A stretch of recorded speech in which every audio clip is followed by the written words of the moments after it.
بسم اللہ الرحمن الرحیم۔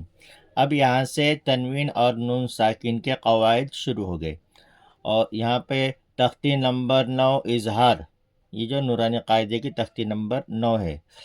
تنوین اور نون ساکن کا قاعدہ نمبر 1، حروف حلقی 6 ہیں: حمزہ ہا، عین ہا، غین خا۔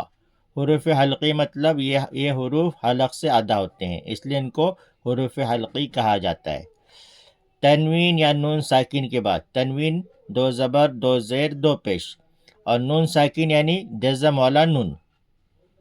جس حرف پر جزم ہو اس کو ساکن کہتے ہیں، تو جس نون پر جزم ہو اس کو نون ساکن کہیں گے۔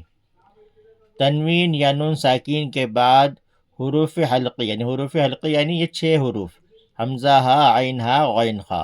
حروف حلقی آئے تو تنوین اور نون ساکن کی آواز کو ظاہر کر کے بلا غنہ کے، یعنی اس میں غنہ اخفا کچھ نہیں کریں گے، بلا غنہ کے جلد پڑھیں گے، یعنی بالکل نارمل طریقے سے پڑھیں گے، جیسے طیرن ابابیل۔ نہ اس میں ہم کو طیران کرنا ہے، نہ اور کسی طرح سے اس میں کچھ وقت لگانا ہے، بلکہ نارمل طریقے سے سیدھا سیدھا اس کو پڑھنا ہے، یعنی ظاہر کر کے، تنوین کو ظاہر کر کے پڑھنا ہے، بلا غنہ کے جلد پڑھیں گے۔ اس کو اظہار کہتے ہیں، اس کو ظاہر کرنا کہتے ہیں۔ اظہار مطلب ظاہر کرنا۔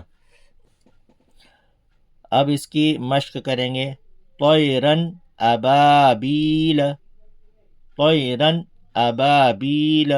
اب ہم جو ہے یہاں اس کو ہجے سے نہیں پڑھیں گے، اس لیے کہ ہر جگہ پر ہجے سے پڑھنے میں وقت زیادہ لگتا ہے۔ اب ہم پیچھے بہت سارے سبق ہجے سے پڑھ چکے ہیں، اس سے ہم کو یہ بات سمجھ میں آ گئی، اور باقی لوگوں کو بھی سمجھ میں آ گئی ہوگی کہ ہجے کس طرح سے کیے جاتے ہیں۔ باقی ہم کو اب یہاں سے جو ہے اس کو روانی سے پڑھنا ہے، تاکہ ہمارے باقی سبق جلدی جلدی ہو جائیں۔ اور ہم کو روانی سے پڑھنے کی مشق بھی بہت ضروری ہے، اس لیے کہ جب ہم قرآن شریف شروع کریں گے، قرآن شریف میں سے پڑھنا شروع کریں گے، وہاں تو ہم کو روانی سے ہی پڑھنا ہے، وہاں ہجر کرنا نہیں ہے، اس لیے روانی کی مشق بھی بہت ہی ضروری ہے۔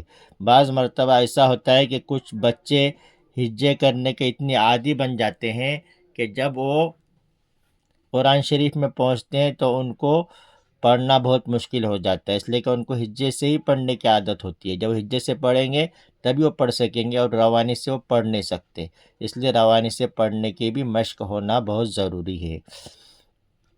طیرن ابابیل،